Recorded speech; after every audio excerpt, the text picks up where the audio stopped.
Hello everyone, this is Mohammed Saqib and you are watching Byte Blitz YouTube channel. I hope you all are doing really well. And if you are new here, make sure to subscribe and press the bell icon for future updates. And let's start the journey of learning.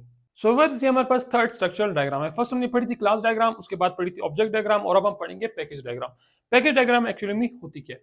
It shows how classes are grouped into packages. ये बताती है कि हम classes को किस तरह से group कर सकते हैं पैकेज के अंदर। अब इससे पहले जो हम लोगों ने क्लास डायग्राम देखी थी उसमें देखा था कि हमारे पास मल्टीपल क्लासेस बननी थी, जो हमने 7 क्लासेस ड्रॉ की थी। अगर फॉर एग्जांपल मेरे पास 20 क्लासेस और 25 क्लासेस हो तो मैं उन सबको एक क्लास डायग्राम के अंदर सही से अरेंज नहीं कर पाऊंगा, ना उनके बीच के इंटरेक्शंस वगैरह सही से समझा सकता हूं। उसके अंदर मैं सिंपल कुछ एट्रीब्यूट्स वगैरह ही ऐड कर पाऊंगा, ज्यादा डिटेल में नहीं जा पाऊंगा। लेकिन जो हमारे पास पैकेज डायग्राम होती है वो सारी जो सिमिलर क्लासेस है उनको एक सेम ग्रुप के अंदर रखती है। जो भी क्लासेस सिमिलर है उनको ये एक सेम पैकेज के अंदर रख देगी। It helps us organize large systems and understand high level structure. ये बताती है कि हाई लेवल के ऊपर स्ट्रक्चर किस तरह से होता है और जो सिमिलर क्लासेस हैं उनको हम किस तरह से एक पैकेज के अंदर रख सकते हैं। जो हमारे पास लार्ज सिस्टम्स होते हैं उसमें क्लासेस बहुत ज्यादा होती है तो हम क्लास डायग्राम की हेल्प इसको इतना अच्छे से डिफाइन नहीं कर पाते हैं। नेक्स्ट बात करते हैं, think of packages as folder. Package को आप एक तरह का फोल्डर समझ लीजिए जिसमें सिमिलर क्लासेस को हमने ग्रुप किया हुआ है। सो वर्स क्वेश्चन ये है कि अगर हमारे पास क्लास डायग्राम के अंदर भी हम क्लासेस बता रहे हैं, पैकेज डायग्राम के अंदर भी हम क्लासेस बता रहे हैं, तो पैकेज डायग्राम को हम लोग यूज किस लिए करते हैं? सो फर्स्ट ऑफ ऑल, अगर हमारे पास सिस्टम्स बड़े हैं, काफी ज्यादा कम्प्लेक्स सिस्टम में, तो हम उसके लिए क्लास डायग्राम भी यूज करते हैं, लेकिन उसके साथ साथ हम क्या करते हैं, पैकेज डायग्राम भी यूज करते हैं, जिसके थ्रू हमें बताते हैं कि ये क्लासेस सिमिलर है, ये जो एक पैकेज के अंदर आनी चाहिए। नेक्स्ट हम रिस्पॉन्सिबिलिटीज को स्प्लिट करते हैं। फॉर एग्जाम्पल के यूजर का लॉगिन का सेक्शन है वो अलग कर दिया, जो प्रोडक्ट्स का सेक्शन है वो अलग कर दिया, पेमेंट्स वाला अलग कर दिया, कोई और सिस्टम है उसको हमने अलग करके रख दिया। अब इनको हम अलग कैसे करेंगे? इनको हम करेंगे अलग अलग पैकेजेस में। तो हर एक पैकेज की अपनी कोई सेपरेट रिस्पॉन्सिबिलिटी होगी, जो काम उसने मल्टीपल क्लासेस से करवा के देना होता है।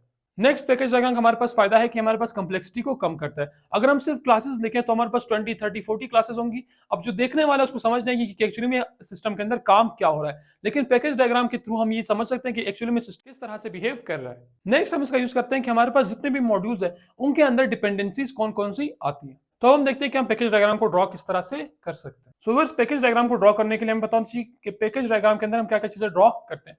फर्स्ट ऑफ ऑल आपने पैकेजेस ड्रॉ करने हैं। नेक्स्ट उन पैकेजेस के अंदर कौन कौन सी क्लासेस आती है और कौन कौन से डिपेंडेंसीज आती है, उन पैकेजेस के बीच में आपने ये तीन चीजें जो है ड्रॉ करनी है। फर्स्ट ऑफ ऑल आपने पैकेज बनाने, ये एक पैकेज हो गया, ये दूसरा, ये तीसरा, ये चौथा। मेरे पास जो ऑनलाइन शॉपिंग सिस्टम की एग्जांपल जो मैंने क्लास डायग्राम ऑब्जेक्ट डायग्राम ली थी वही से मैं यहाँ पे ले रहा हूँ। इसके अंदर हमारे पास इस तरह से क्लासेस आएंगे, उस तरह से पैकेजेस बनेंगे। फर्स्ट ऑफ ऑल मेरे पास 4 पैकेजेस बन रहे हैं। फर्स्ट मेरे पास है यूजर का पैकेज, नेक्स्ट है ऑर्डर का पैकेज, उसके अलावा मेरे पास है प्रोडक्ट का पैकेज और लास्ट मेरे पास है पेमेंट का पैकेज।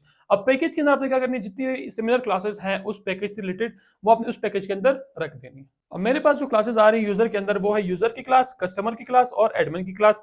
इसके अंदर आपने सिंपल क्लासेस लिखनी है, कोई एट्रीब्यूट्स या कोई मेथड यहाँ पे आपने नहीं लिखने। नेक्स्ट मेरे पास प्रोडक्ट में सिर्फ प्रोडक्ट की आ रही है, ऑर्डर के अंदर 2 मेरे पास क्लासेस आ रही है, ऑर्डर की क्लास और कार्ड की क्लास, और पेमेंट के अंदर मेरे पास एक क्लास आ रही है पेमेंट की। अब यहाँ पे डिपेंडेंसीज क्या होती है, ये जो मैंने लाइंस लगाई है डैश एरो वाली, उसके ऊपर मैंने लिखा है यूजर्स। ये जो है मेरे पास डिपेंडेंसी है, यानी यूजर का पैकेज क्या करेगा, ऑर्डर के पैकेज को यूज करेगा। तो ये मेरे पास एक डिपेंडेंसी होगी। उसके अलावा ऑर्डर का पैकेज जो है प्रोडक्ट वाले पैकेज को भी यूज करेगा और ऑर्डर वाला जो है वो पेमेंट वाले को भी यूज करेगा। तो ये मेरे पास बाकी डिपेंडेंसीज आ गई। आपने क्या करना है, सिंपल जितने भी आपके पास पैकेजेस आपने वो लिखने जो आपके पास पॉसिबल पैकेजेस आपको लगते हैं मेरे सिस्टम के अंदर है। तो जितने भी आपकी क्लासेस है वो अपने क्लासेस अरेंज करनी उस पर्टिकुलर पैकेज के अंदर, और जो भी आपकी डिपेंडेंसीज है वो आपने यहाँ पे इस तरह से ड्रॉ करनी है। तो आपके पास पैकेज डायग्राम इस तरह से ड्रॉ होती है। So this was all for package diagram. अगर आपको कोई वीडियो अच्छी लगी तो वीडियो को लाइक और चैनल को सब्सक्राइब लाजमी से कर दें। मिलते हैं नेक्स्ट वीडियो में, तब तक के लिए टेक केयर।